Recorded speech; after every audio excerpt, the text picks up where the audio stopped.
The complex of nickel ion and dimethyl glyoxime यानी DMG contains कितने number of hydrogen atoms.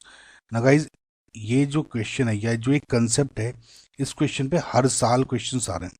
मैंने JEE 23 में भी, JEE 24 में भी एंड 25 अगेन सेम पे रिपीट क्वेश्चन आया। तो इस रिएक्शन को याद कर ले, बिकॉज पूरे रिएक्शन पे भी कभी कोई क्वेश्चन आ जाते हैं। कभी कभी जो आपका ये जो कॉम्प्लेक्स बनेगा उसमें हाइड्रोजन बॉन्ड्स पूछ लेते हैं, जैसे इसमें नंबर ऑफ हाइड्रोजन पूछे हैं, तो कभी कभी नंबर ऑफ रिंग्स पूछ लेते हैं कितनी बनेगी। लास्ट ईयर रिंग्स पूछ लिया था। कभी कभी नंबर ऑफ ऑक्सीजन पूछ लेंगे। ठीक है, तो इस तरह के क्वेश्चन बन जाते हैं। देखिए बनता कैसे है, डाईमिथाइल ग्लाइकोजाइम कॉम्प्लेक्स। तो रिएक्शन होती है आपकी, ये जरूर याद रखना, NiCl2 के साथ जब 2DMG रिएक्शन करते हैं। ठीक है, इसको कैसे DMG को कैसे रिप्रेजेंट करोगे आप, ऐसे 2 तो हो गया, एक DMG कैसे होता है CH3 CH3 अगेन ये NOH। ओके, सो ऐसी 2 यूनिट्स ले लिया आपने। तो जब ये रिएक्शन बनती है, इसमें ये वाला कॉम्प्लेक्स बनता है। देखिए इस कॉम्प्लेक्स को कैसे ड्रॉ करना है, इसको मैं अभी आपको बता रहा हूँ, बहुत ध्यान से देखना। ठीक है, तो सबसे पहले तो ये CH3, ठीक है, double bond N, CH3 double bond N। Similarly यहाँ पे N बना लो, डबल बॉन्ड CH3 CH3, ये बना लिया आपने।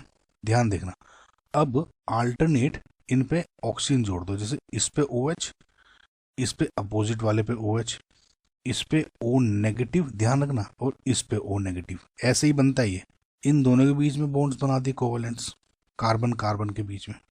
समझ में आया। अब बीच में आ गया आपका निकिल, ये जो है कोऑर्डिनेशन बॉन्ड्स बन गए। ठीक है, और सबसे इंपॉर्टेंट जो ये हाइड्रोजन और ऑक्सीजन है, इसके बीच में ये बन गए आपकी हाइड्रोजन बॉन्डिंग। ठीक है, इसको याद रख लेना गाइज, बहुत इंपॉर्टेंट है। तो ये 2 हाइड्रोजन बॉन्डिंग्स भी है। ठीक है, तो ये आपका क्या बन गया, NiDMG ट्वाइस। ठीक है, ये होता है आपका डाईमिथाइल ग्लाइकोजाइम कॉम्प्लेक्स। अब इसमें पूछा है number of hydrogen atoms. Number of hydrogen atoms count कर लो, कितने हो गए, 3 3 3 3 6 3 9 3 12, 12 तो हो गए, 13 एंड 14। तो टोटल आंसर कितना हो गया आपका 14। अब देखिए स्ट्रक्चर पता होने का कितना जरूरी था। यहाँ ओन नेगेटिव होता है, कभी कभी हम अगर OH कर लेते तो 16 लिख के आ जाते हैं। समझ में आया? तो इसका मतलब जो आपका correct answer is your 14 number of hydrogen atoms. Identify the homoleptic complexes that is और आर लो स्पिन। देखिए इस क्वेश्चन को करने से पहले आपको ये पता होना चाहिए कि होमोलैप्टिक कॉम्प्लेक्सेस क्या होते हैं। वो कोऑर्डिनेशन कंपाउंड्स या कोऑर्डिनेशन कॉम्प्लेक्सेस जिसमें जितने भी लीगेंड्स अवेलेबल हैं, या 4 हैं या 6 हैं, if all ligands are same then we call them as homoleptic complexes, otherwise heteroleptic complexes. समझ में? अगर डिफरेंट है तो, जैसे फॉर एग्जांपल अगर मैं FeCN6 की बात करता हूं, तो ये इसमें 6 CN जुड़े हुए हैं और 6 के 6 सेम है। तो इसका मतलब क्या हुआ, this is a homoleptic complex. समझ में? नाउ लो स्पिन और हाई स्पिन में क्या हो जाएगा। देखिए जब भी लो स्पिन की बात करते हैं, हमेशा याद रखो आप बात कर रहे हो स्ट्रोंग फील्ड लीगेंड के प्रेजेंट होने की बात। जैसे आपका CN नेगेटिव हो जाता है, CO, NH3 भी नॉर्मली मॉडरेट टू स्ट्रोंग होता है। ठीक है, अब ये क्या होता है कि स्ट्रोंग फील्ड लीगेंड में लार्ज स्प्लिटिंग एनर्जी होती है, और मैं जस्ट एक पॉइंट बता रहा हूँ, इससे रिलेटेड नहीं है, लार्ज स्प्लिटिंग एनर्जी होती है ना, because of pairing of electrons. Just FYI again, जो अगर इसमें वीक फील्ड लीगेंड्स प्रेजेंट होते हैं तो ये क्या हो जाएगा, हाई स्पिन कॉम्प्लेक्सेस। समझ में? तो अगेन अब इन ऑप्शंस को देखते हैं। होमोलैप्टिक भी होना चाहिए and low spin. Low spin मतलब स्ट्रॉन्ग फील्ड लीगेंड होना चाहिए। ये हेट्रोलेप्टिक है, तो इसका मतलब क्योंकि इसमें 5, एक CN है और एक NO हो गया, आगे मुझे देखने की जरूरत ही नहीं है, तो ये कट गया। COF6, F के तीनों के सारे F हैं, तो बेसिकली होमोलैप्टिक है। लेकिन क्या ये हाई स्पिन है या लो स्पिन है?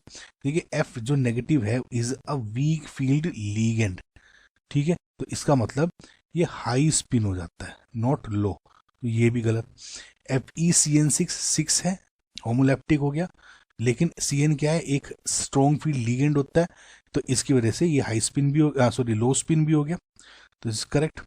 CONH3 6 है, सेम है सब के सब, तो होमोलैप्टिक हो गया। NH3 मॉडरेट टू स्ट्रॉन्ग होता है, तो हम कह देते हैं चलो ठीक है, फिलहाल बेस्ड ऑन ऑप्शंस भी हो जाएगा, लेकिन फिलहाल क्या समझ में आ रहा है कि हाँ this is your strong field ligand, stronger की तरफ हो गया, तो एटलीस्ट लो नहीं है ना, तो this is also a low spin complex, homoleptic तो थे DB से। CR ये होमोलैप्टिक तो है, लेकिन H2 is a weak field ligand, तो हाई स्पिन बनाता है, तो दिस इज नॉट, तो इसके अकॉर्डिंग C एंड D सही हो गया। तो क्या हो गया, option number 3 is your final answer. I hope आपको गाइस ये समझ में आया होगा। The correct order of following complexes in terms of their crystal field stabilization energy यानी CFSE इज, देखिए इस क्वेश्चन करने के दो तरीके हैं, या तो आप कैलकुलेट करो फॉर्मूला यूज करके, लेकिन उसको बजाय सिंपल सा एक तरीका है जो कंपैरेटिव कर सकते हो और आपको समय भी बन सकता है। देखिए जो आपकी क्रिस्टल फील्ड स्टेबलाइजेशन एनर्जी है, it depends on two factors. पहला तो जो आपका चार्ज है on central metal atom, charge on central metal atom, and दूसरा होता है depend strength of ligand. Strength of ligand का मतलब क्या है कि whether it is a weak field ligand और अ स्ट्रॉन्ग फील्ड लीगेंड, इस तरह से, एंड कंपैरेटिवली कोई लीगेंड किससे ज़्यादा स्ट्रॉन्ग है उसमें भी। तो इसका मतलब अगर मैं इन दोनों की बात करूं, तो जितना ज़्यादा स्ट्रॉन्ग फील्ड लीगेंड होगा, जितना ज़्यादा स्ट्रोंगर होगा, उतनी ही ज़्यादा higher center field stabilization energy होगी, एंड जितना पॉजिटिव चार्ज ज़्यादा होगा, greater the positive charge, again higher CFSE होगी। पॉजिटिव चार्ज ऑन किस पे, सेंट्रल मेटल एटम के ऊपर, समझ में आया, ठीक है। नो अब इसमें अगर आप इन ऑप्शंस को देखते हो, तो ऑप्शंस में देखिए पहला ऑप्शन देखते हैं, ये इसको यहाँ हटा देता हूँ मैं, सब में कंपैरिजन करते हैं। तो CONH3 4, ठीक है, CONH3 4 6 3 एंड 6, देखिए इसमें जो ये है ये इकलौता टेट्राहेड्रल है, और ये सारे के सारे ऑक्टाहेड्रल हैं, तो ये क्योंकि नंबर ऑफ लीगेंड्स भी इसमें कम है, सेंट्रल मेटल एटम के ऊपर CO+2 चार्ज भी है, तो इसके और इसके कंपेयर, देखिए इसमें NH3 है, इसमें भी NH3 है, इसमें 6 लीगेंड्स हैं, इसमें सिर्फ 4 लीगेंड्स हैं, सेंट्रल मेटल एटम के ऊपर +2 चार्ज भी, को NH3 0 है, तो ये सबसे लीस्ट हो गया। तो इसमें ये तो 4 वाला लीस्ट ही होगा, तो यानी ये भी काट दो, ये भी काट दो। अब इनमें कंपेयर करते हैं, ठीक है। अब इसको देखते हैं, NH3 6, देखिए +2 चार्ज वाला है, मैंने क्या कहा जितना चार्ज ज़्यादा होगा उसमें ज़्यादा होगा, तो इसको देख लेते हैं। तो +2 चार्ज है, इसमें +2 चार्ज है, तो ऑब्वियसली NH3 है। देखिए EN जो है आपका वो ज़्यादा स्ट्रॉन्ग फील्ड लीगेंड होता है देन NH3।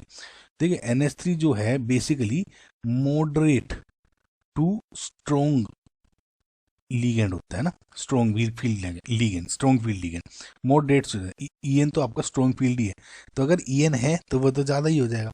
तो इसमें NH3 है, ये +2 में, NH3 भी है इसमें, तो ये हो गया +2, तो ये दोनों में सेम हो गया।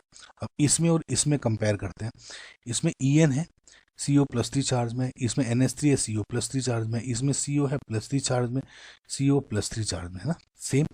तो अगेन क्या होगा, ये क्योंकि वीक है, वीकर लीगेंड है देन EN, तो ऑब्वियसली ये इससे कम हो जाएगा, ये रिवर्स हो जाएगा। तो option number 2 is will be your correct answer.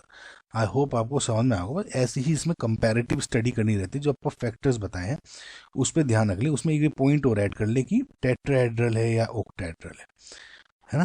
From the magnetic behaviour of NiCl4 2 negative, जो कि पैरामैग्नेटिक है, एंड NiCO4 ये डायमैग्नेटिक है, choose the correct geometry and the oxidation state. देखिए निकिल जो है उसका एटॉमिक नंबर है 28। अब जब आप NiCl4 2 नेगेटिव की बात करते हो, इसमें हो गया आपका Ni इन 2 पॉजिटिव स्टेट, जिसका इलेक्ट्रॉनिक कॉन्फ़िगरेशन हो गया 3d8 4s0, 4s0 मैंने जानबूझ के लिखा है, देख लेना। अगेन Cl एक वीक फील्ड लीगेंड हो गया। तो इसको देखिए 3d8 है, यानी 1 2 3 4 ही हो गया 8 इलेक्ट्रॉन्स। तो 1 2 3 4 5 6 7 एंड 8। अब ये S खाली है, मैंने जानबूझ के छोड़ा था, देखिए क्योंकि वीक फील्ड लीगेंड है तो ये इस इलेक्ट्रॉन को पुश नहीं कर रहा है इसमें, समझ रहे हो, pairing is not happening here. तो यानी जो 4 Cl हैं, 4 Cl, ये कैसे जुड़ेंगे, 4s और 4 जो P है, 1 Cl 2 Cl 3 Cl 4 Cl, यानी sp3 हाइब्रिडाइजेशन होगी इसकी, sp3 हाइब्रिडाइजेशन हो गई, यानी टेट्राहेड्रल। इसका मतलब टेट्राहेड्रल हो गया, Ni2+, इसमें टेट्राहेड्रल, यानी ये कैंसिल आउट हो गया, ये हो सकता है, ये हो सकता है, अगेन ये Ni0 है तो ये भी नहीं होगा। अब इन दोनों में देख लो, अगेन NiCO4 की बात कर रहे हैं, इसमें है आपका Ni0 स्टेट में, ठीक है। अगेन मैंने Ni का क्या बताया था, इसमें 0 स्टेट में, तो इसका क्या हो जाएगा 3d8 4s2, क्योंकि Ni2+ था तो 0 था, यहाँ पे लिख लो 3d8 4s2। लेकिन ये CO जो है is a strong field ligand, यानी पेयरिंग हैपन हो जाएगी इसमें। यानी अब इसको देखो 1 2 3 4, अब 8 इलेक्ट्रॉन है, अभी पेयरिंग नहीं हो रही है। अब इस उस केस में देखो 1 2 3 4 5 6 7 8 और 2 इलेक्ट्रॉन यहाँ पे। अब जब स्ट्रॉन्ग फील्ड लीगेंड आया, पुश करेगा, पेयरिंग ओपन हो जाएगी। तो इस केस में क्या हो जाएगा, देखो 1 2 3 4 5 6 7 8 9 10 इलेक्ट्रॉन है, तो 1 2 3 4 5 6 7 8 9 10 हो गए, यानी एक ये खाली हो गया, अभी P खाली है। तो यानी जब 4 CO आएंगे, यानी 1 CO 2 CO 3 CO and again 4 CO, तो इसमें भी क्या हो गया sp3 हाइब्रिडाइज्ड, समझ में, ये भी sp3 हाइब्रिडाइज है, यानी और टेट्राहेड्रल शेप में हो जाएगा। तो यानी जो ऑप्शन नंबर 2 है इज योर करेक्ट आंसर। बस इसमें ऐसे ही देखना था गाइस। और एक चीज और देख लेता हूं, आपको एक चीज बता दूं, क्योंकि इसमें ये इलेक्ट्रॉन्स अनपेयर्ड हैं तो ये पैरामैग्नेटिक हो रहा है, जो कि इससे कंफर्म हो रहा है। अगेन इसमें सारे पेयर्ड हैं, डायमैग्नेटिक हो रहा है। अगेन ये प्रूव्ड। फिलहाल option number 2 is your correct answer. In which of the following complexes the CFSC del 0 will be equals to 0। देखिए क्रिस्टल फील्ड थ्योरी के अकॉर्डिंग जो CFT है क्या एक्सप्लेन करते हैं कि कैसे जो आपके लीगेंड हैं affect the energy of d orbitals in a transition metal, right. तो इसका जो फॉर्मूला होता है, अगर CFSE का कैलकुलेट करने का फॉर एन ऑक्टाहेड्रल कॉम्प्लेक्स, क्या हो जाएगा 0.4x प्लस 0.6y, ये माइनस में होगा, इंटू डेल नॉट। तो जो x है वो क्या है, इलेक्ट्रॉन्स इन T2g, और जो y क्या हो जाएगा, इलेक्ट्रॉन्स इन EG। अच्छा, जब आप CFSE इक्वल्स टू 0 की बात करते हो, इसमें कभी कभी क्वेश्चन आ सकता है, इसका मतलब क्या है। इसका मतलब ये है कि जो या तो इलेक्ट्रॉन्स हैं वे इवनली डिस्ट्रीब्यूटेड हैं, राइट, और या जो स्टेबलाइजेशन है वो कैंसिल आउट हो रही है, जिसकी वजह से CFSE 0 है। ठीक है, एक बात और हमेशा ध्यान रखें कि जब CFSE कैलकुलेट करते हो आप, वीक फील्ड लीगेंड्स अगर प्रेजेंट है तो वो हुंड्स रूल फॉलो करती है, और जनरली ये हाई स्पिन कॉम्प्लेक्सेस होते हैं। सिमिलरली अगर स्ट्रॉन्ग फील्ड लीगेंड्स के केस की बात करें, हुंड्स रूल नहीं फॉलो करते, no Hund's rule is getting followed here, और ऑल्सो ये लो स्पिन कॉम्प्लेक्स की बात करते हैं। तो देखिए इसका एक तो तरीका है, आप इसको कैलकुलेट करो इस फॉर्मूले से, सिंपल, और आपको वैसे निकालो। लेकिन एक हमेशा एक शॉर्टकट है इसका, आपको मैं बता देता हूं पहले, फिर आपको फॉर्मूले से भी निकाल के दिखा दूंगा कि जब भी आपका वीक फील्ड लीगेंड होगा in case of octahedral complexes, weak field ligand के केस में हमेशा जो इलेक्ट्रॉन्स हैं, बिकॉज ये हुंड्स रूल फॉलो कर रहे हैं, तो इलेक्ट्रॉन्स इवनली डिस्ट्रीब्यूटेड होते हैं, तो स्टेबलाइजेशन जो कैंसिल आउट होने के चांसेस रहते हैं ज़्यादा, और उस वजह से उसमें CFSE 0 हो सकता है। समझ में आया? तो अगर आप में ऑप्शन में, अगर आप इन ऑप्शंस को देखोगे, ये स्ट्रॉन्ग फील्ड लीगेंड है, अगेन ये भी स्ट्रॉन्ग फील्ड लीगेंड है, समझ में आया?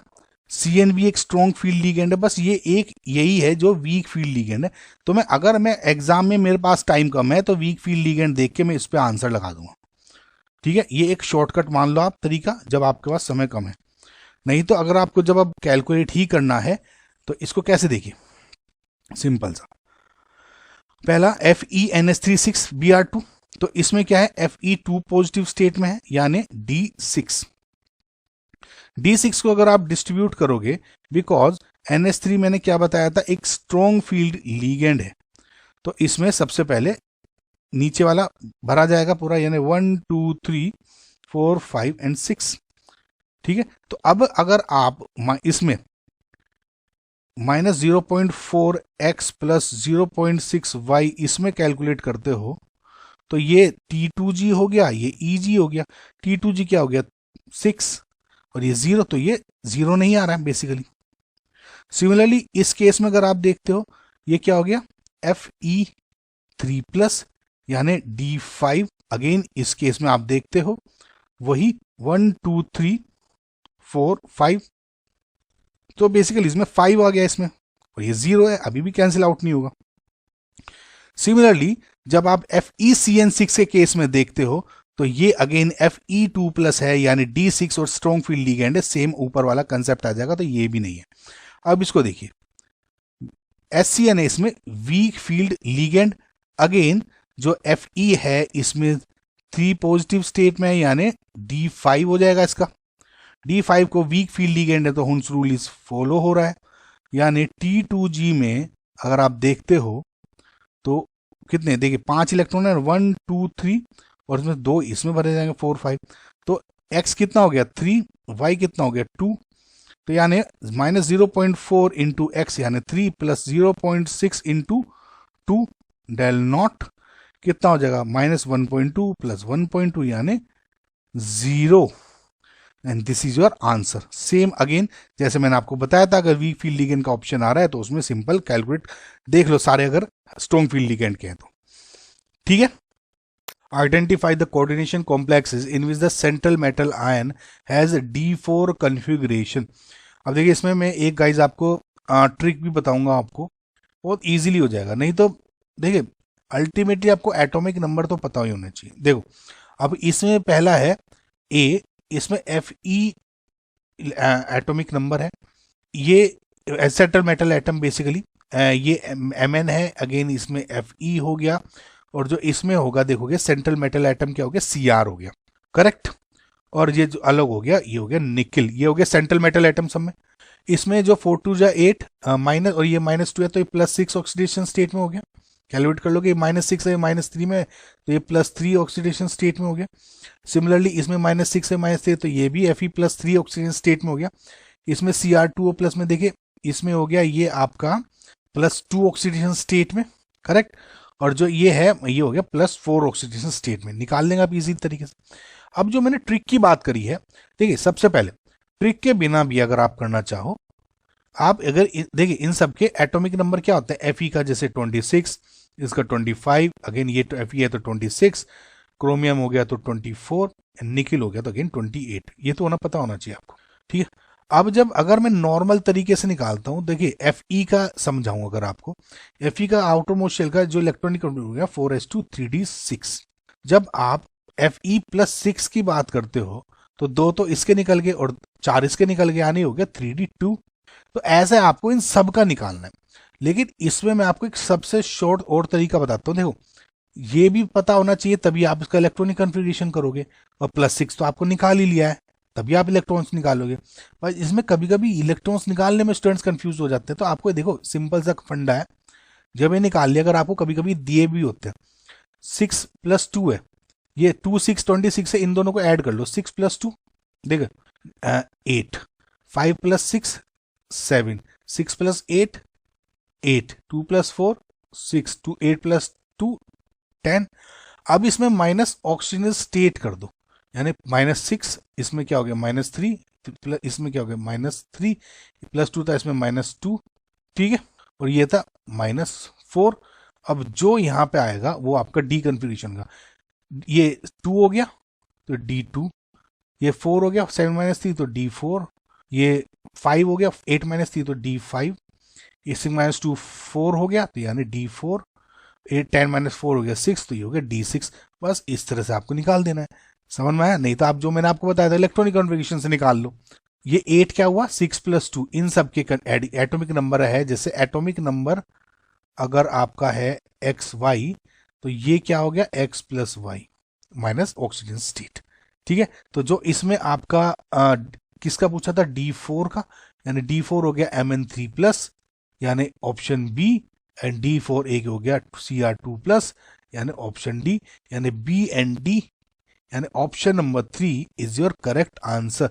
आई होप गाइज आपको जो ट्रिक भी है और जो क्वेश्चन भी है और एक नॉर्मल मेथड से भी जो मैंने बताया वो सबको समझ में आया होगा। The d electronic configuration of octahedral CO2 complex having magnetic moment of 3.95 bm is। Guys एक आपको मैं छोटा सा कंसेप्ट बता देता हूँ।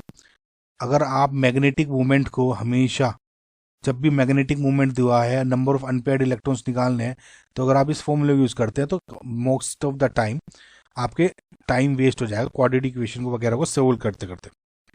मैं आगे एक फैक्ट बताता हूँ। देखिए, let just say n is number of unpaired electrons, m is magnetic movement. तो लेट जस्ट से 0 1 2 3 4 एंड 5 ये नंबर ऑफ अनपेयर्ड इलेक्ट्रॉन्स हो सकते हैं, 0 1 2 3 4 5। ठीक है, तो अगर 0 है तो मैग्नेटिक मूवमेंट आपका 0 है। अब इसमें एक चीज देखना, अगर नंबर ऑफ इलेक्ट्रॉन्स 1 है तो जो मैग्नेटिक मूवमेंट 1 पॉइंट समथिंग होगा, जैसे 1.73।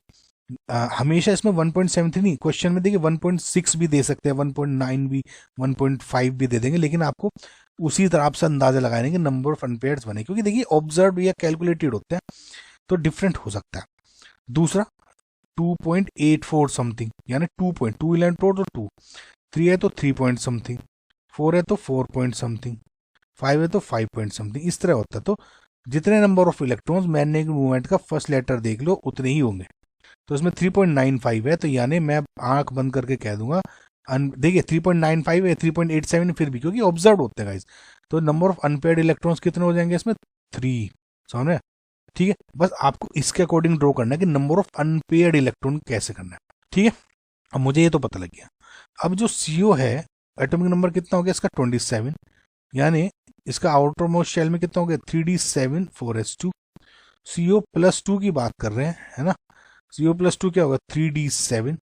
अब 3d7 को मैं T2g और इसमें EG में ऐसे डिवाइड करना है कि 3 अनपेयर्ड इलेक्ट्रॉन हो जाए, या तो हाई स्पिन कॉम्प्लेक्स बनाते हो या तो लो स्पिन। हाई स्पिन में मतलब वीक फील्ड लिगेंड, यानी जिसमें पेयरिंग नहीं होती। अब उसमें देखोगे तो 1 2 3 4 5, अभी तक तो कितने हो गए 5 अनपेयर्ड है, लेकिन 5 छठा और ये 7वां, देखिए यहाँ पे 7 हो गए इलेक्ट्रॉन। अब अनपेयर्ड कितने हैं 1 2 एंड 3, 3 ही इलेक्ट्रॉन चाहिए था ना, तो हाई स्पिन कॉम्प्लेक्स में इसके 3 अनपेयर्ड बैठ रहे हैं। तो यानी क्या हो गया T2g और ये हो गया EG। कितने इलेक्ट्रॉन्स हो गए 1 2 3 4, कितने इलेक्ट्रॉन्स हो गए इसमें 1 2 3 4 एंड 5, T2g5, और इसमें 1 and 2 EG2। T2g5 and EG2 किस में बैठ रहा है option number 3, which is your correct answer. बस ये कंसेप्ट पता होना चाहिए गाइस, बहुत टाइम बच जाता है। Okay, option number 3 your correct answer. CrCl3.x NS3 can exist as a complex. Okay, coordination complex की तरह एग्जिस्ट कर सकता है। डेट मीन्स बिटवीन आपका जो ब्रैकेट है देन बाद में वगैरह वगैरह ना, इस तरह की फॉर्म में नहीं। तो इन्होंने कहा है कि 0.1 molar aqueous solution of this complex shows a depression in freezing point of this assuming 100% ionization. मतलब ये जो ब्रेक हुआ है यहाँ पे, सपोज कुछ भी जो है कंप्लीटली आयनाइज हुआ है, कुछ सब कुछ एलिमेंट्स ब्रेक हो गया। ठीक है, और and coordination number of chromium is 6, इसका मतलब ऑक्टाहेड्रल कॉम्प्लेक्स हो गया। ठीक है, द कॉम्प्लेक्स विल बी। अब इससे देखिए 100% आयनाइजेशन दिया हुआ है, इसको कैसे पता करोगे। ऑप्शन में देखिए सब के सब 6 4 और 1 5 6 6, ये 5 और +1 6, और ये 3 + 3 6, सबके कोऑर्डिनेशन नंबर इसमें 6 है। तो ये वाला से तो आपका कुछ भला नहीं होने वाला। भला किसमें होगा कि जब ये आयनाइज करोगे, इसको आयनाइज करके कितने, देखिए करके ब्रेक होगा, उसमें होगा। जैसे फॉर एग्जाम्पल, ये तो टफ एग्जाम्पल हो गया, सिंपल मैं एग्जाम्पल लूँ NaCl, तो ये कितनों में टूट जाता है, Na plus and Cl negative. Let just assume कि ये पार्ट Na प्लस है और ये वाला पार्ट Cl वाला है, तो ये NaCl कितने पार्ट्स में टूट गया, 100% आयनाइजेशन हुआ इसका, है ना। तो दो दो पार्ट में टूट गया। यानी जब इसको आप पानी में डालोगे तो आपको दो डिफरेंट डिफरेंट आयन, अगर सपोज एक ही मॉलिक्यूल डालो तो दो डिफरेंट आयन तैरते हुए दिखाई देंगे। सिमिलरली इसमें कह रहे हैं कि आपका 100% आयनाइजेशन हुआ है और कुछ तैरते हुए दिखना चाहिए। अब इसमें कैसे पता चलेगा, वो ये जो मैंने आपको क्या बताया, ये वाला, ये टू क्या है, डिग्री ऑफ आयनाइजेशन, या फिर सॉरी, ये क्या हो जाता है, वेंट ऑफ फैक्टर, बिकॉज हम डिग्री डिप्रेशन फ्रीजिंग पॉइंट की बात करेंगे। वेंट ऑफ फैक्टर हो गया आई, तो del T F depression freezing point is equal to i into K F into molality. समझ में आ गया।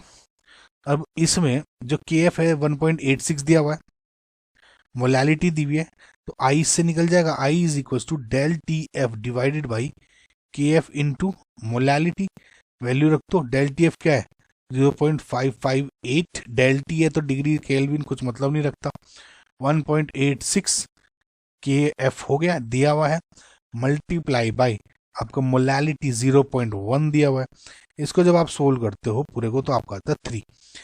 अब आई का मतलब 3, इसका 3 का मतलब क्या है, वेंट ऑफ फैक्टर 3, मतलब जब किसी कॉम्प्लेक्स को आपने आयन में करा होगा तो 3 आयन तैरते हुए दिखाई देने चाहिए।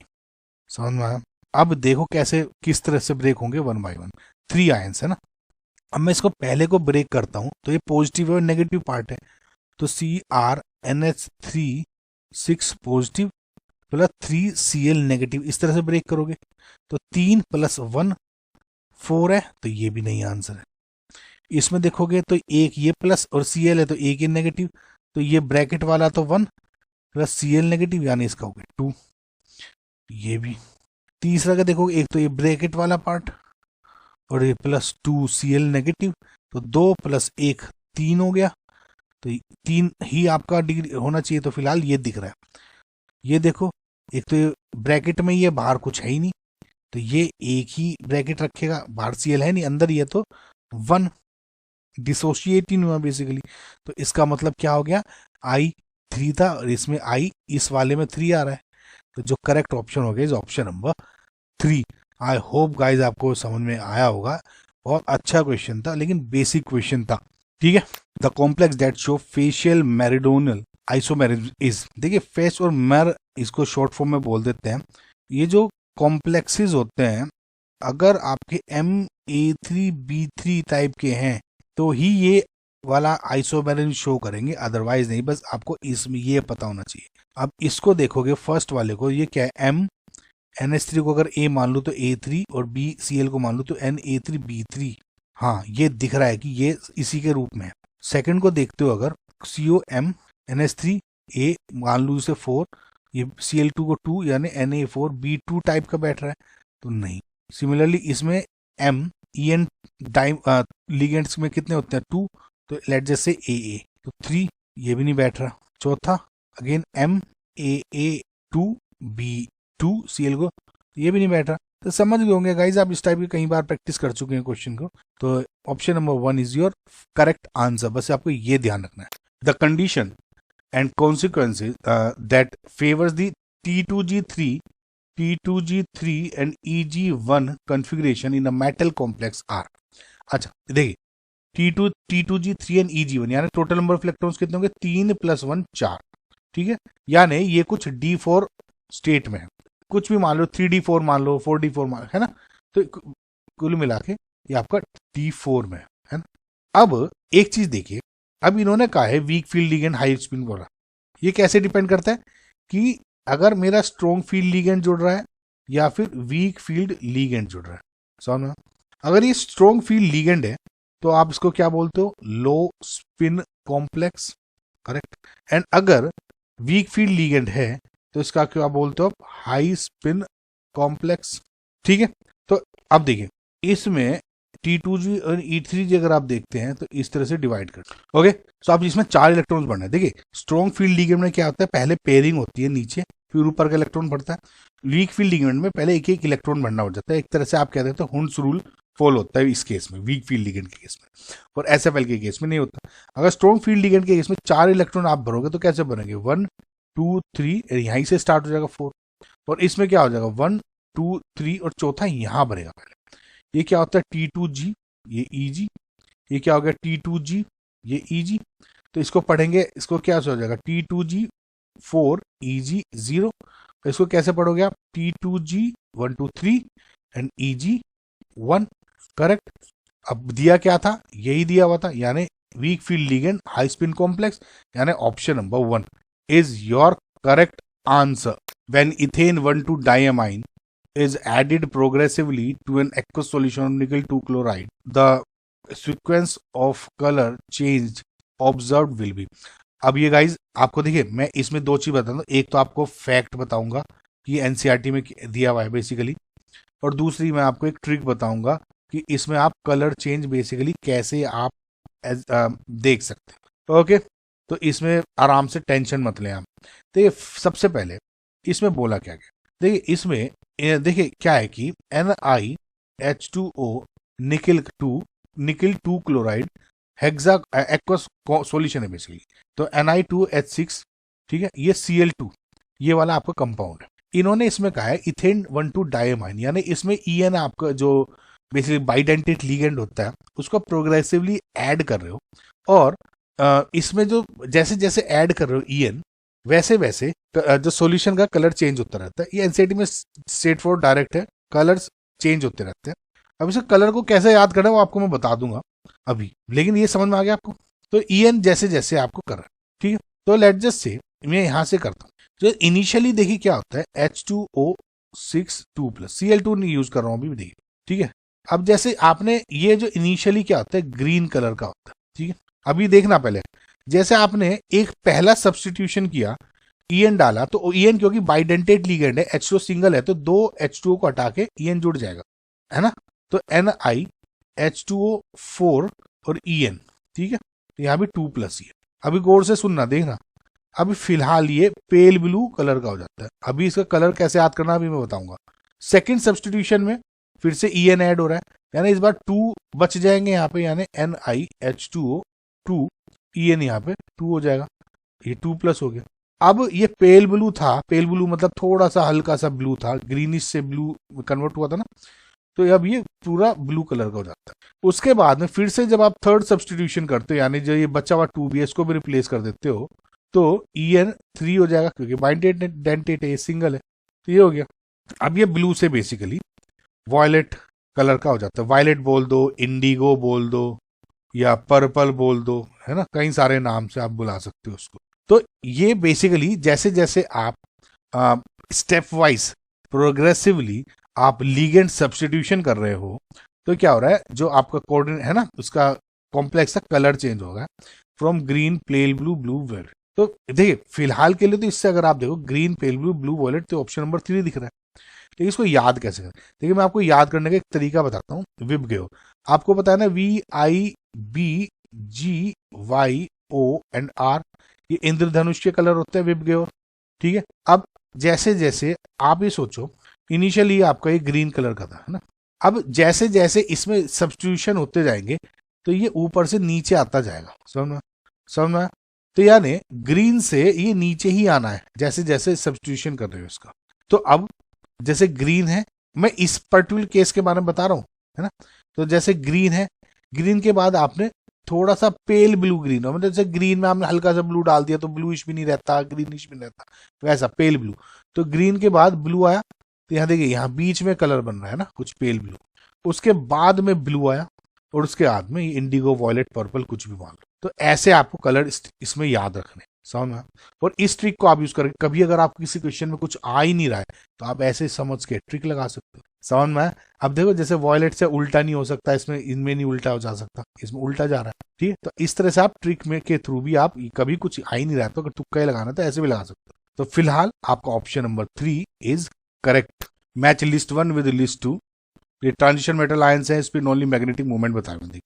देखिए इन टाइप ऑफ क्वेश्चन करने में जितना समय आप कम यूटिलाइज करेंगे उतना ही ज़्यादा आपका फायदा है। दो कंसेप्ट बता रहा हूँ।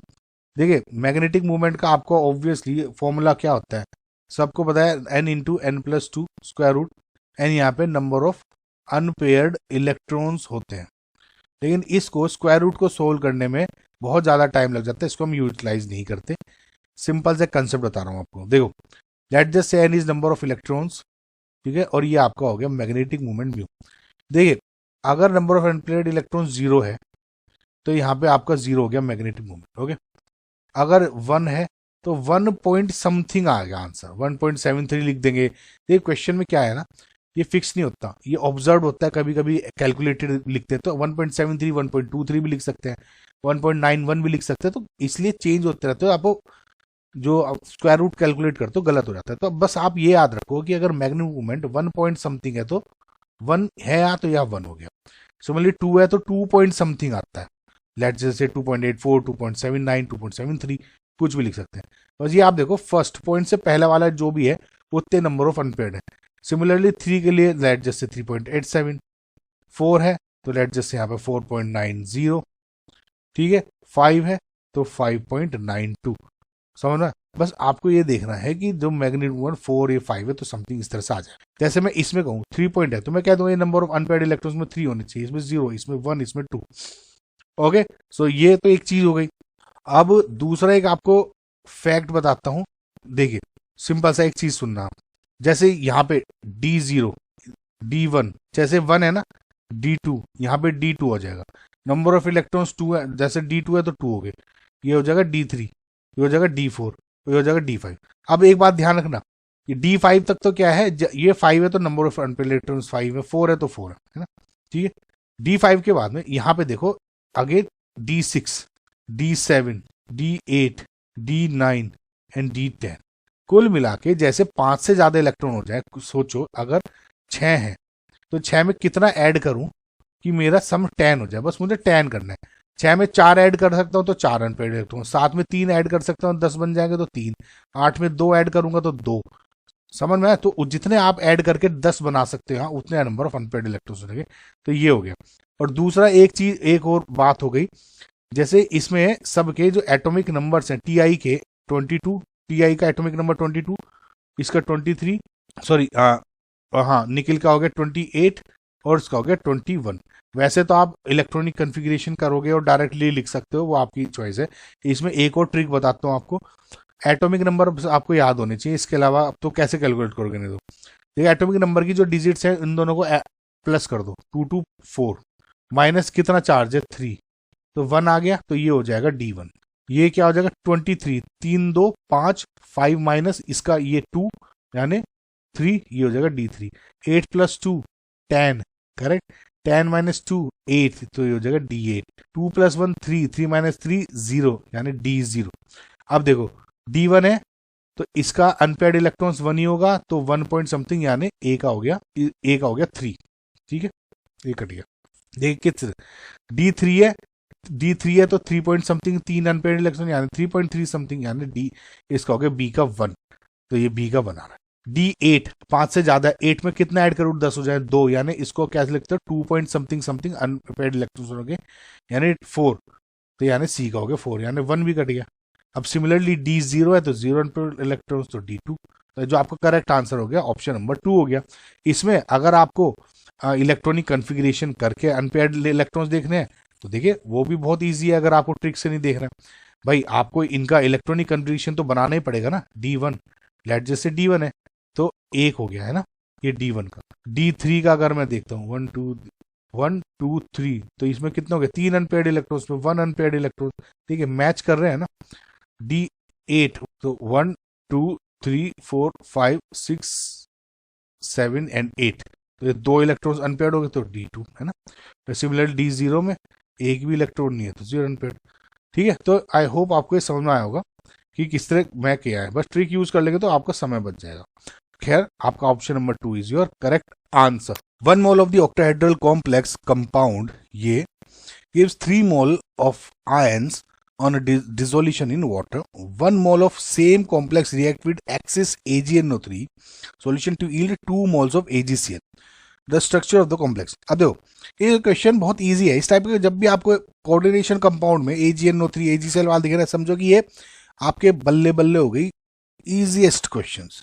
देखो सबसे पहले इन्होंने कहा है कि जब भी आपको कोई एक मोल है, जैसे ये इन्होंने इसको आपको पहली बात तो कॉम्प्लेक्स फॉर्म में इसमें कन्वर्ट करना है, ठीक है। ये वाला कंपाउंड दिया हुआ है, इन्होंने कहा कि gives 3 mole of ions on dissociation. Okay, तो इसका मतलब पहली बात अगर ये देखिए ये कोऑर्डिनेशन कॉम्प्लेक्स हो गया और बाहर लेट जस्ट से ClX है। अब ये क्यों है ये मैं बताऊंगा आपको, ठीक है। ये ClX है, तो आप ये सोचो जब इसको डिसोल्व करूंगा तो ये एक तो इस आयंस में ब्रैकेट वाले में टूट जाता है, प्लस XCl नेगेटिव इसमें टूट जाएगा। अब इन्होंने कहा कि gives 3 mole of ions on dissociation, यानी ये प्लस ये क्या पे है, ये 3 मोल्स हैं। समझ में? एक तो ये हो गया, समझ में? क्या हो गया, एक तो ये हो गया और 2 ये होंगे, 2Cl नेगेटिव, है ना? समझ में? इसका मतलब अभी तक मैं ये डिसाइड कर पा रहा हूं, ये इस तरह से तो है भाई 2Cl क्यों हो गया, जब ये ब्रेक होगा 3 आयंस हो गए तो कोऑर्डिनेशन कॉम्प्लेक्स तो एक ही रहेगा, प्लस ये 2Cl नेगेटिव हो जाएगा। अब ये मुझे अंदर का डिसाइड करना है, अब अंदर का डिसाइड होगा सेकंड वाले से। 1 mole of the same complex, अच्छा इसको ही डिसाइड कर लेते हैं, reacts with AgNO3 and yields 2 moles of AgCl। अच्छा इसमें अब देखो एक चीज आपको मैं बताता हूँ, जैसे सपोज आपको कोई कंपाउंड है ना, इसको अगेन ClX मान लेते हैं, तो जब ये AgNO3 से रिएक्शन करता है तो जो Ag है, ठीक है, सारे Cl के साथ मिलके AgCl बना देता है। अब एक चीज ध्यान रखो, इसमें जो Ag है ये Ag प्लस में है, ये Cl नेगेटिव में, ठीक है। तो जितने X हैं उतने ही आपको XAgNO3 लेना पड़ता है, ठीक है। कुल मिला के जितने यहाँ X होंगे, जितने Cl के होंगे काउंट, उतने ही यहाँ पर XAgCl बन जाएगा। बात का जो भी है उसको अभी आप NO3 आ जाएगा, टेंशन मत लो। AgNO3 बेसिकली AgCl का व्हाइट PPT बनता है। इन्होंने क्या कहा, 1 mole of the same complex react with excess of AgNO3 solution to yield 2 moles of AgCl, ठीक है, 2 मोल्स ऑफ AgCl, ठीक है। तो अगेन यहाँ पे भी अभी भी क्या लिया हुआ है, यहाँ पे भी अभी Cl इधर 2 ही है, और क्योंकि ये 2 मोल्स ऑफ AgCl दिखा रहा है, इट जस्टिफाइज कि बाहर सिर्फ Cl2 ही है।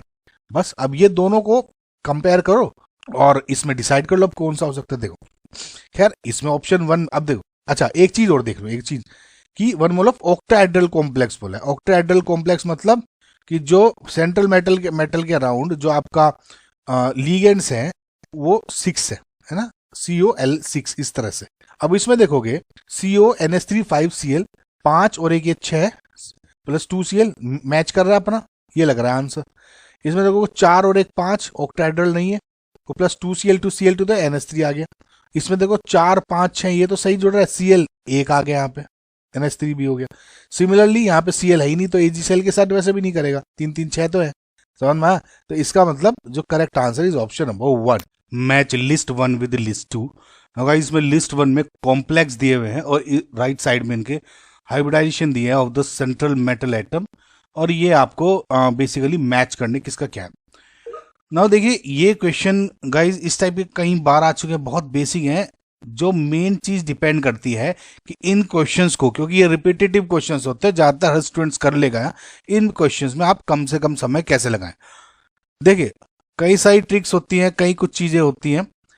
इसमें देखिए मैं आपको एक चीज बताता हूं, ए से स्टार्ट करते हैं, जैसे COF6 3-, ओके। तो इसमें सेंट्रल मेटल एटम ऑब्वियसली आपका CO है, करेक्ट, और ये हो गया आपके 6 लीगेंड्स जुड़े हुए हैं। नाउ अब इसमें जो इनके हाइब्रिडाइजेशन निकालते हैं सेंट्रल मेटल एटम का, आप इलेक्ट्रॉनिक कॉन्फ़िगरेशन करते हो और वगैरह वगैरह निकालते हो। अब देखो इसमें ना शॉर्ट में कैसे कर सकते हो, हालांकि इलेक्ट्रॉनिक कॉन्फ़िगरेशन में भी काफ़ी सारी ट्रिक्स हैं, आवेश केमिस्ट्री चैनल पे आप सर्च करेंगे, मैंने अपलोड की हुई है, लेकिन इसमें दूसरा एक मेथड दिखाता हूँ मैं आपको। देखो इसमें पहले तो सेंट्रल मेटल एटम का आप ऑक्सीडेशन स्टेट निकाल लो। अब देखो CO -F का कितना होता है, -1, और ये 6 हो गया, यानी -6 हो गया इक्वल्स टू -3। CO हो गया ऑब्वियसली यहाँ +3। इसका मतलब जो CO है इसमें +3 ऑक्सीडेशन स्टेट में है।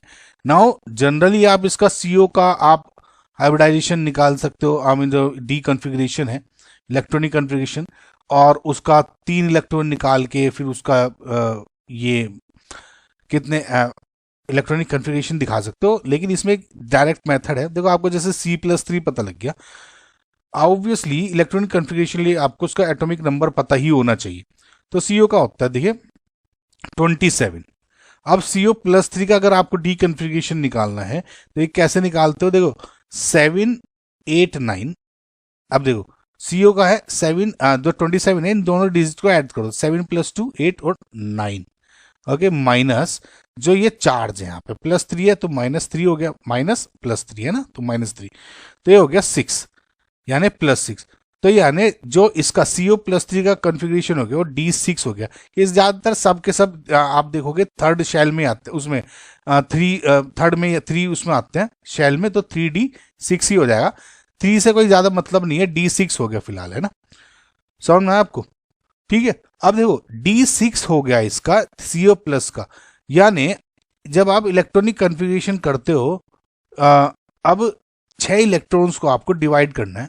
अभी इस तरह करना है कि F वीक फील्ड लिगेंड है, स्ट्रॉन्ग फील्ड लिगेंड, जो फ्लोराइड है F नेगेटिव, ये आपका वीक फील्ड लिगेंड है। वीक फील्ड लिगेंड का मतलब पेयरिंग नहीं होगी, है ना, तो यानी अब सिंपल सा 1 2 3 4 5 हो गया और छठा ये हो गया। पेयरिंग होती तो सबके सब पेयर में आ जाते हैं इलेक्ट्रॉन्स अगर स्ट्रॉन्ग फील्ड लिगेंड होता। ठीक है, अब देखो ये हो गया CO+3।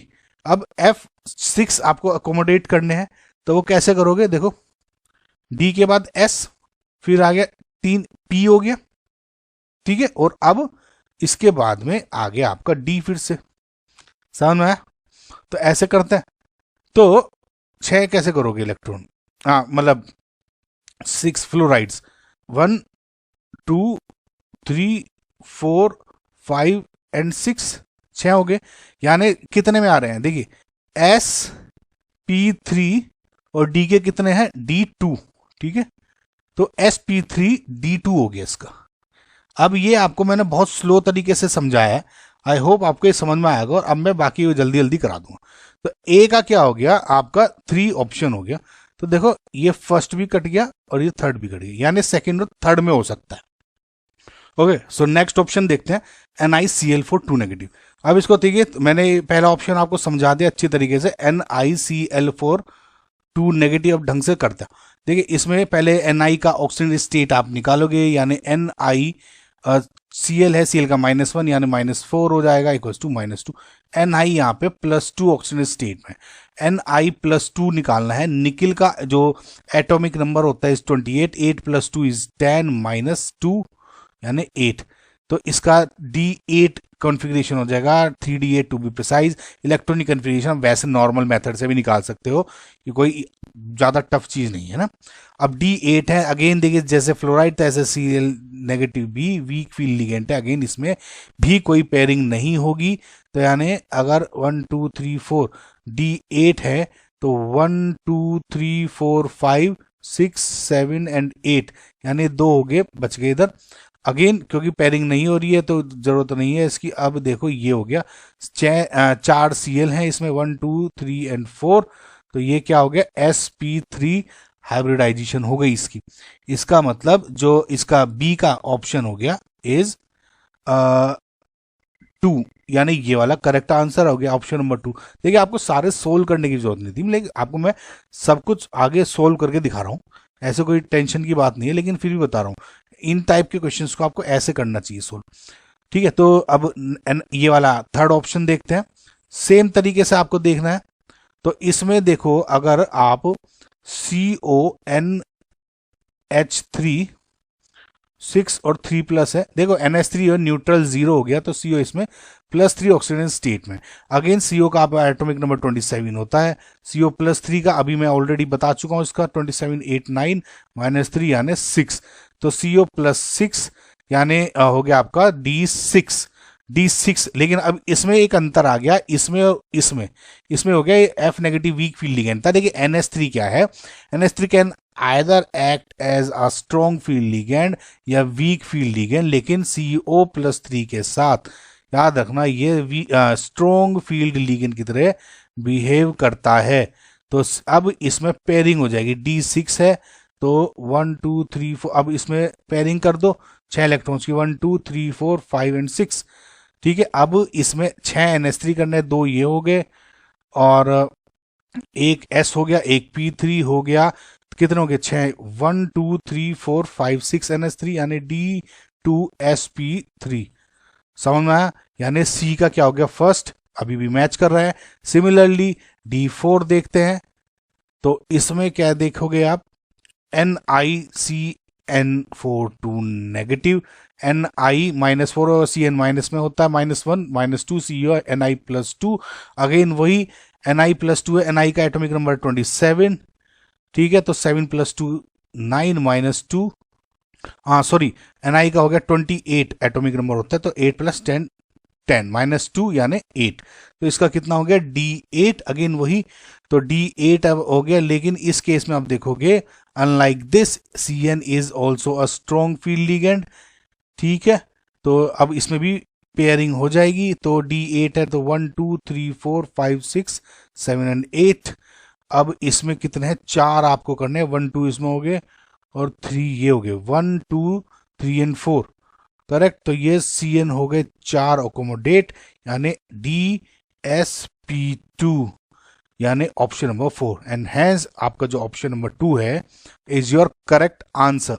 The metal ion whose electronic configuration is not affected by the nature of ligand and which gives a violet color in non-luminous flame under hot condition in borax bead test is। so इस question में guys दो part हैं basically. एक तो आपका electronic configuration आना चाहिए और ये पता होना चाहिए कि किस इलेक्ट्रॉनिक कन्फिग्रेशन में, वेदर वीक फील्ड लिगेंड का हो या स्ट्रॉन्ग फील्ड लिगेंड से, जो आपका इलेक्ट्रॉनिक स्ट्रक्चर है वो बेसिकली चेंज नहीं होता है ना, अनअफेक्टेड रहता है। एक तो वो, और दूसरा कि जो ये आयंस हैं ये नॉन ल्यूमिनस फ्लेम में अंडर हॉट कंडीशन इनके कलर्स क्या होते हैं। ओके, नॉन ल्यूमिनस फ्लेम का मतलब आपका क्या हो गया, एक तरह से ऑक्सीडाइजिंग फ्लेम का हो गया है ना। देखिए ये जो बोरेक्स बीट टेस्ट में ये जो कलर्स होते हैं इसकी बहुत सारी ट्रिक्स होंगी, एक बार आप याद कर लेना, मैं आपको वैसे बता रहा हूँ एक बार फिर भी।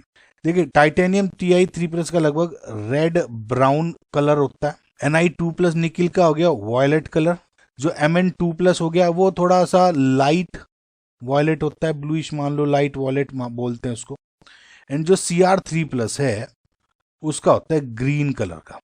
अच्छा एक चीज देखो आप, अगर इससे ही देखोगे तो आपका एक तरह से Ti3+ और Cr3+ कंफ्यूजन ही नहीं होना चाहिए, Ni2+ और Mn2+ ही हो जाना चाहिए, इन दोनों में आपको थोड़ा बहुत कंफ्यूजन होना चाहिए। ठीक है, लेकिन फिर भी कभी कभी क्या होता है कि सपोज लाइट वॉयलेट के बजाय इसमें पिंक होता कलर, तो आपको सीधा ऊपर सोचने की जरूरत नहीं थी, नीचे कर लेते हैं कलर है ना, Ni2+ में डायरेक्ट, तो ऐसे टाइम बचा जा सकता है।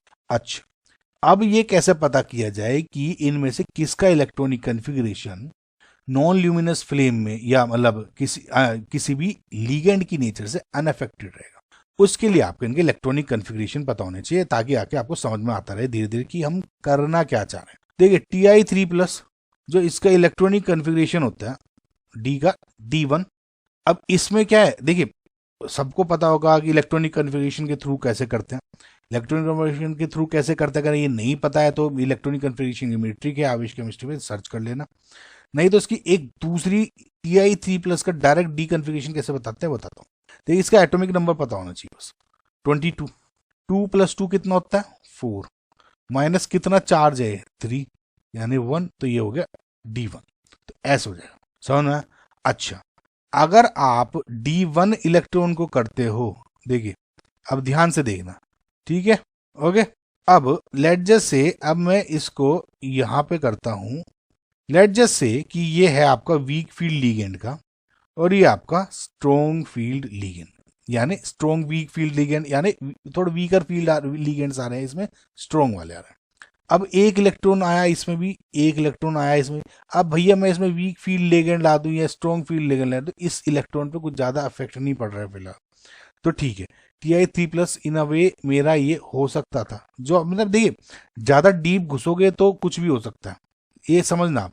मैं सिर्फ क्वेश्चन को लिमिटेड नॉलेज से अगर आप क्वेश्चन सोल्व करना है तो इलेक्ट्रॉन्स पे थोड़ा सा कम मतलब एक ही इलेक्ट्रॉन है ना। देखो अगर मेरा जनरली सपोज ये सोचो आप कि स्ट्रॉन्ग फील्ड लिगेंड होता है, वीक फील्ड लिगेंड, तो क्या होता है देखिए 1 2 3। वीक फील्ड लिगेंड में क्या होता है, पहले ये इकलौते अलग अलग भरे जाएंगे, सपोज 5 इलेक्ट्रॉन्स है। स्ट्रॉन्ग फील्ड के केस में क्या हो जाता है, ये पेयरिंग होनी शुरू होती है, 1 2 3 4 5 इस तरह से बढ़ने शुरू हो जाते हैं, ऊपर वाला एम्प्टी हो जाएगा। तो इस पे तो कुछ फर्क नहीं पड़ रहा है ना, वो कह रहा हूँ। तो ठीक है, अफेक्ट तो इस पे नहीं हो रहा है, लेकिन इसमें वॉयलेट कलर नहीं है, इसलिए रेड ब्राउन है, तो ये नहीं होगा। Ni2+, Ni2+ के अगर आप देखोगे, निकिल का हो गया 28 एटॉमिक नंबर, 8 + 2 हो गया यानी 10, माइनस चार्ज कितना 2 यानी 8, तो इसका हो गया D8। अब आपको उसमें 8 इलेक्ट्रॉन्स भरो, पहले वीक फील्ड लिगेंड में, फिर यानी वीक में तो क्या होगा, पहले से हिंड्स रूल फॉलो होगा, यानी 1 2 3 4 5। ठीक है, अब क्या हो गया 6 7 एंड 8। ठीक है, समझ में आया? और अगर आप स्ट्रॉन्ग फील्ड लिगेंड के केस में रहोगे 1 2 3 4 5 6, ठीक है, 7 एंड 8, भाई ये तो होगा इस तरह ना, समझ में आया? तो इसका मतलब क्या हुआ कि अगर वीक फील्ड लिगेंड भी आ रहा है या स्ट्रॉन्ग फील्ड लिगेंड के केस में अगर मैं इलेक्ट्रॉन्स भर रहा हूं, तो जो नंबर ऑफ अनपेयर्ड इलेक्ट्रॉन्स कितने हैं, सेम है। समझ में आया आपको? यानी इलेक्ट्रॉनिक कॉन्फ़िगरेशन पे कोई फर्क पड़ रहा है? देखिए इसका जो इलेक्ट्रॉनिक कॉन्फ़िगरेशन है तो वो T2G 1 2 3 4 5 6 है, और इस पे देखिए T2G होता है, ये EG होता है, यानी EG2 है। फर्क तो नहीं पड़ रहा इलेक्ट्रॉनिक कॉन्फ़िगरेशन पे। सिमिलरली इसमें भी T2G 6 एंड EG2 है। कोई फर्क पड़ा? नहीं पड़ा इलेक्ट्रॉनिक कॉन्फ़िगरेशन, तो इसका मतलब ये आपका करेक्ट आंसर हो गया, क्योंकि वॉलेट कलर भी है। सिमिलरली जब Mn वगैरह का आप देखोगे, मैग्नीज का जो अगर आप इसी तरह अगर बनाओगे तो D5 हो जाता है। तो इसमें फर्क आ जाएगा, कैसे? देखिए 1 2 3 4 एंड 5, T2G3 EG2, इसमें क्या हो जाएगा 1 2 3 4 5, यानी 1 T2G5 EG0 है ना। सिमिलरली इसमें भी देखोगे तो इसमें भी ऐसा हो जाएगा। तो आपको आई होप आपको समझ में आया होगा। जो correct answer is option number 2। Consider the following low spin complexes. ठीक है, देखिए लो स्पिन कॉम्प्लेक्सेस कौन से होते हैं, जिसमें जो आपका लीगेंड ग्रुप है वो बेसिकली स्ट्रॉन्ग फील्ड लीगेंड होता है, SF, यानी इसमें Cn नेगेटिव दिया है, NO2 नेगेटिव दिया हुआ है, तो both are strong field ligands. ठीक है, अब the sum of the spin only magnetic movement यानी mu of complexes having yellow colour. इसमें कहा कि इन सब में जो लो स्पिन कॉम्प्लेक्सेस है, जिन कंपाउंड का येलो कलर होता है, उनमें उनका जो म्यू होगा वो ऐड कर दो और मुझे वो आंसर दे दो। अब इस क्वेश्चन में गाइज देखिए थोड़ा सा तो आपको कलर वाला हिसाब याद करना पड़ेगा, ठीक है, लेकिन एक चीज याद रखें कि जब भी आपका कलर आपका होता है ना किसी कॉम्प्लेक्स का अराइज, वो क्या होता है D1 टू D9 ट्रांजिशन की वजह से होता है। अगर D0 है या D10 है कॉन्फ़िगरेशन, तो जनरली कलरलेस होते हैं। अब इसमें आपको ये समझना पड़ेगा कि इन दोनों में जो आपके कलर्ड या इनफैक्ट कलर्ड नहीं येलो वाले कलर्ड होंगे वो दो हैं, एक तो ये K3CONO2 6 और दूसरा हो गया K4FeCN6।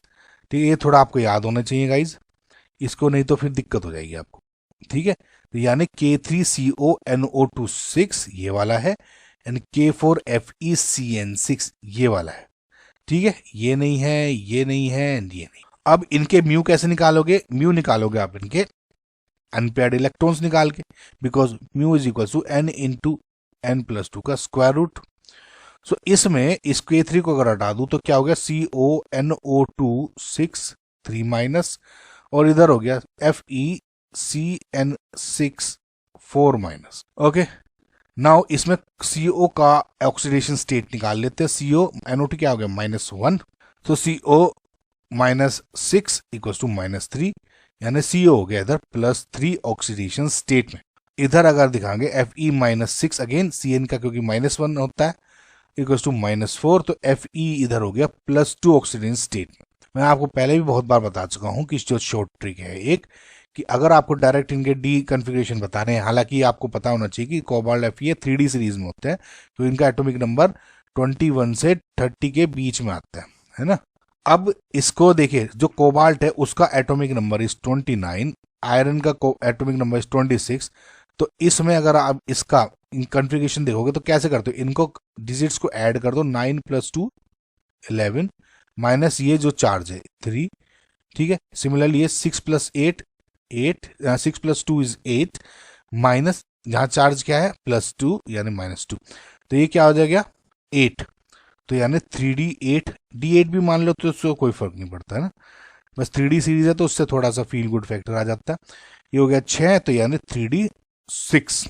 ओके, नाउ अब इन दोनों के अगर आप लेफ्ट राइट में कर रहा हूं, इसका अगर आप बनाओगे अनपेयर्ड इलेक्ट्रॉन्स देखने के लिए और इसमें इसका इधर लिखोगे, क्योंकि पेयरिंग होगी इलेक्ट्रॉन्स की, स्ट्रॉन्ग फील्ड लीगेंड्स है, तो 8 1 2 3 4 5 6 7 and 8, number of unpaired electron 0, similarly 1 2 3 4 5 and 6, ठीक है। तो number of unpaired electron 0, n 0 है तो mu equals to n into n + 2 का स्क्वायर रूट 0 0 0, इसका भी म्यू 0, तो इसका 0 म्यू 0, तो 0 + 0 0, यानी जो टोटल आंसर हो गया आपका final is 0। Identify the homoleptic complexes with odd number of d electrons in the central metal atom, ठीक है। अब सबसे पहले तो होमोलैप्टिक कॉम्प्लेक्सेस बताने हैं आपको। ठीक है, होमोलैप्टिक स्पीसीज क्या होती है, होमोलैप्टिक और हेट्रोलैप्टिक दो तरह की है। अब इसको ऐसे देखिए, मैं एग्जांपल बता रहा हूँ, FeCN6 है एक तो, और एक हो गया FeCN5NO 2-। जिस कॉम्प्लेक्स में सारे के सारे लिगेंड सेम ही टाइप के हैं उसको बोलते हो आप होमोलैप्टिक कॉम्प्लेक्स। जिसमें एक से ज्यादा डिफरेंट टाइप्स के हो गए, जैसे CN5NO हो गया, OX डाल दूं, कुछ कर दूं, एक से ज्यादा डिफरेंट टाइप के लिगेंड हो गए तो उसको क्या बोलते हो, हेट्रोलैप्टिक। अब इसमें आपको बताना है वो होमोलैप्टिक जिसमें odd number of d electrons है। तो सबसे पहले तो आप छांट लो कि होमोलैप्टिक कौन से है, इसमें उसके अकॉर्डिंग कर लोगे। भाई ये O4 है, ये होमोलैप्टिक है, ये होमोलैप्टिक है, ये होमोलैप्टिक नहीं है। देखा आपने, दो टाइप के हो गए, इसे तो यहीं काट दो, ये होमोलैप्टिक है, और ये H2 और F3 ये भी नहीं है, ये भी काट दो। अब इन तीनों को आपको देखना है A, B एंड D में कि कौन कौन सा आपका आंसर हो सकता है। अब FeO4 2-, क्या बोलना है, odd number of d electrons, इसका वो निकाल लो आप। तो Fe -8 इक्वल्स टू -2, और क्या होता है -2 ऑक्सीजन स्टेट, तो यानी Fe इक्वल्स टू हो गया यहाँ पे +6। डी इलेक्ट्रॉन्स कैसे निकालोगे, मैंने आपको बताया हुआ है। Fe का जो एटॉमिक नंबर क्या है इज 26, तो 6 + 2 8, ये ट्रिक है, इन दोनों को एटॉमिक नंबर की डिजिट एड्स कर दो, 8 माइनस यहाँ पे जो भी है 6, तो ये क्या हो गया 3D2। 3D सीरीज है आयरन, इसलिए मैंने 3 डायरेक्ट लिख दिया, लिखने की भी जरूरत नहीं, D2 भी लिख दोगे कोई इश्यू नहीं है। यहाँ पे 2 देखिए, odd number of D electrons पूछा है, 2 क्या है, ऑड है या इवन, इवन, तो यानी ये इनकरेक्ट हो गया, ये तो मैंने पहले ही काट दिया। अब इसमें देखो Fe -6, CN क्या है -1, तो -6 हो गया -3, यानी Fe हो गया +3, Fe अगेन 6 + 2 8 -3 यानी 5, यानी D5 हो गया। ठीक है, ये क्या हो गया D5 ऑड हो गया, तो यानी ओके बी तो सही दिख रहा है। अब डी में देखो CO माइनस Cl कितना है -1 × 4 यानी -4 = -2, CO = +2। CO का एटॉमिक नंबर क्या हो गया आपका 27, यानी 7 + 2 9 -2 कर दो तो 7, तो इसका क्या हो गया D7। 3D सीरीज है 3D7 लिख दो, D7 में भी काम चल जाएगा। 7 क्या ऑड नंबर, यानी ये भी करेक्ट हो गया। तो यानी जो B एंड D यानी option number 1 is your correct answer. The correct increasing stability of the complexes based on del naught value is। अब देखिए del naught, या आप बोल देते हैं कि crystal field stabilization splitting energy. ठीक है, अब एक बात बता रहा हूँ आपको, जब भी आप CFSC की वैल्यू निकालते हो तो लगभग बहुत बार माइनस में आ जाएगी वगैरह, तो उस साइन से भी कंफ्यूज मत होना आप। जितनी भी एब्सोल्यूट वैल्यू ज़्यादा होगी वो आपका होता है ना। देखिए CFSC क्या हो गया है, डेल नोट आपकी बात कर लेते हो, तो ये क्या हो जाता है कि जैसे आपके ये हो गए डीजनरेटेड ऑर्बिटल्स हैं, जब भी कोई लीगेंड वगैरह आता है स्ट्रॉन्ग या कोई सभी इनके पास, तो ये स्प्लिट हो जाता है। फॉर एग्जांपल मैं ऑक्टाहेड्रल कॉम्प्लेक्स की बात करूँ तो जैसे यहाँ T2G हो गया, EG हो गया, तो इन दोनों के बीच की जो डिस्टेंस होगी है ना, डेल नॉट, ये हो जाती है आपकी splitting energy. Now greater the crystal field splitting energy या greater the value of del naught, जो स्टेबिलिटी होगी वो ज्यादा होगी, यानी मोर स्टेबल कॉम्प्लेक्स। समझ में? बस इसी को आपको देख के करना है, इन सब के डेल नॉट निकाल लेते हैं और उसके अकॉर्डिंग हो जाएगा। मैं थोड़ा पहला मैं ऑप्शन में टाइम लूंगा, बाकी मैं ऑप्शन थोड़ा जल्दी जल्दी करता रहूंगा ताकि आपका समय भी बचे। देखिए पहला है MnCN3-, तो अब इसका Mn का आपको ऑक्सीडेशन स्टेट निकालना है। Cn क्या है? देखिए Cn है सब में, ध्यान रखना। तो Cn is basically strong field ligand, ये ध्यान रखना, क्योंकि जब मैं CFSC निकालूंगा डेल नॉट वगैरह तो उसमें फॉर्मूला थोड़ा सा स्लाइट चेंज हो जाता है, तो वो जो भी फॉर्मूला लगाऊंगा SFL के अकॉर्डिंग लगाऊंगा, स्ट्रॉन्ग फील्ड लिगेंड। तो Mn क्या हो गया इसमें, -6 = -3, इससे क्योंकि इसमें हो गया Mn+3 स्टेट में। देखिए मैंने आपको कई बार बता चुका हूँ, वैसे तो इसका आप इलेक्ट्रॉनिक कन्फिग्रेशन निकाल के लिख सकते हो, लेकिन मैंने बताया था Ml3 पर अगर आपको डायरेक्ट निकालना है, Mn का एटॉमिक नंबर क्या होता है 25। तो अगर आपको इसका इलेक्ट्रॉनिक कन्फिग्रेशन डायरेक्ट निकालना है, पहली बात तो देखिए ये सारे स्टीव, क्रोमिगोनी, क्योंजी यानी स्कैंडियम, क्रोमियम, मैग्नीशियम, ये आयरन, कोबाल्ट, ये सारे 3D सीरीज में होते हैं ना, ध्यान रखना।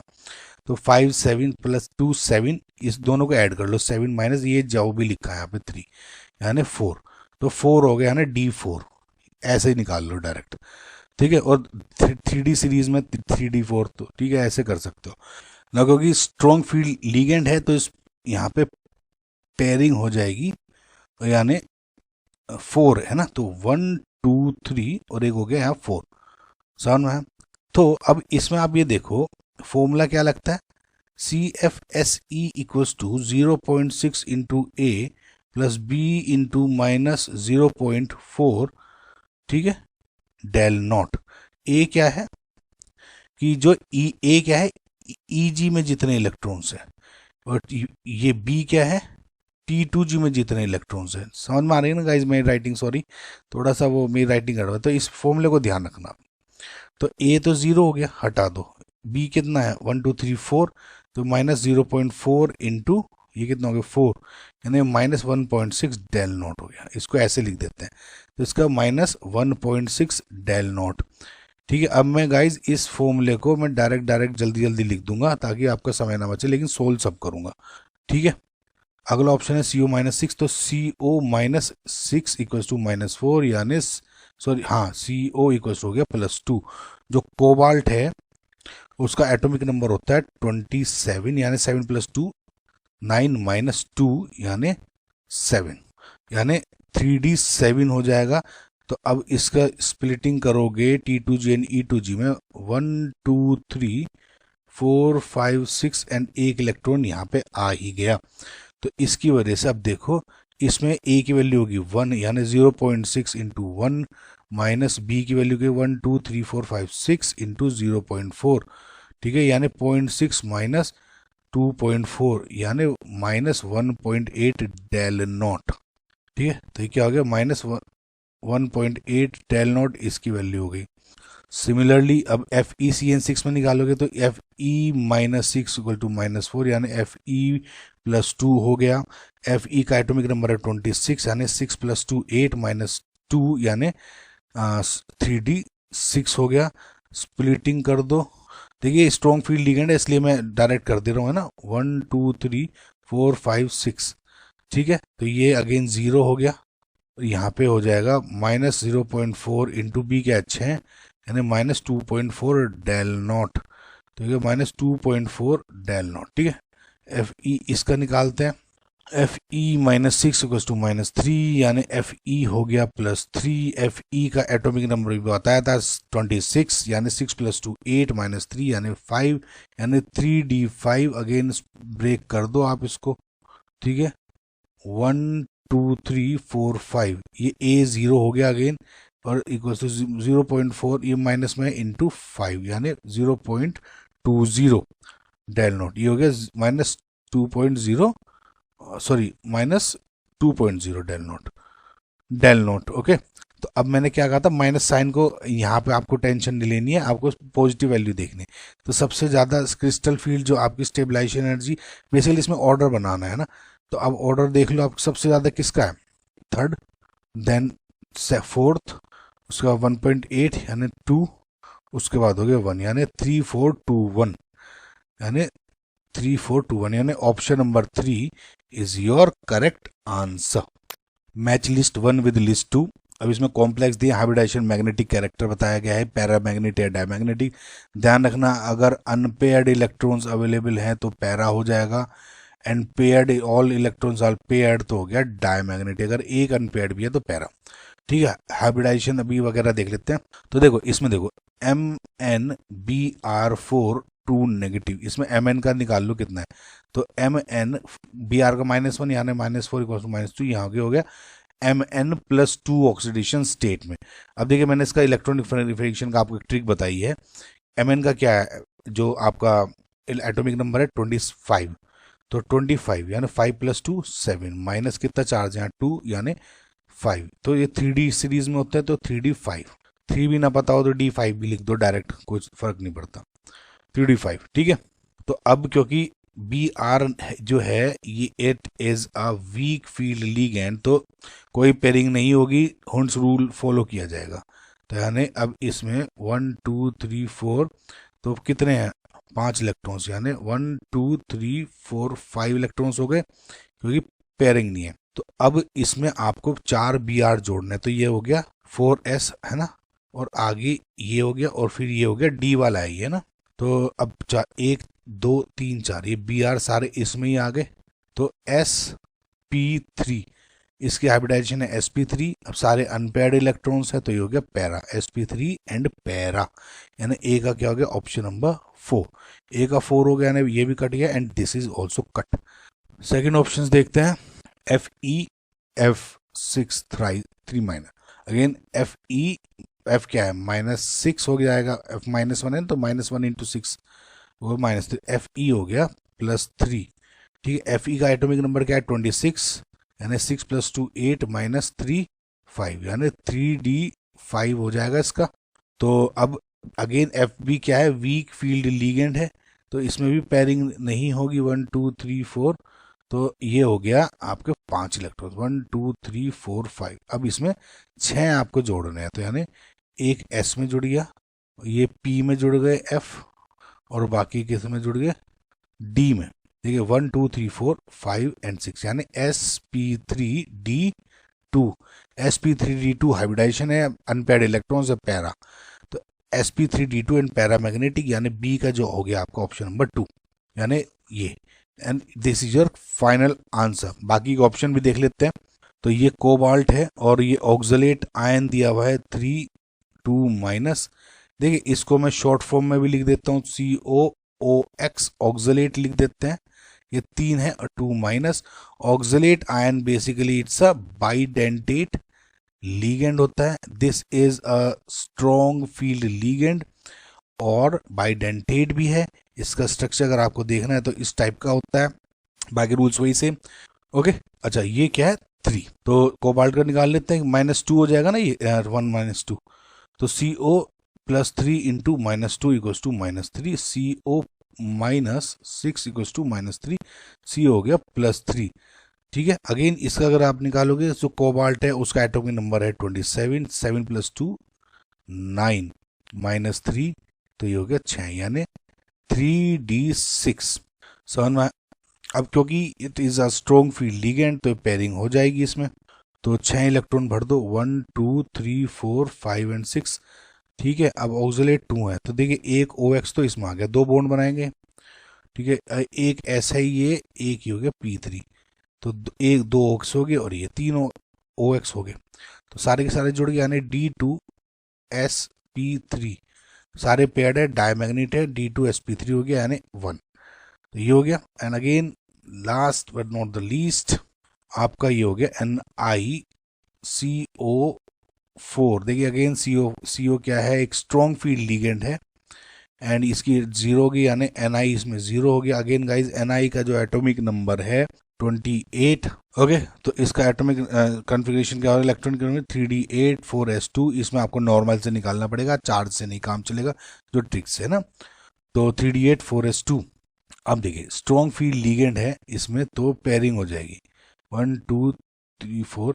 अब दे 8 + 2 10 इलेक्ट्रॉन है, तो 1 2 3 4 5 6 7 8 9 10। एस से भी उठ के आ गए है ना।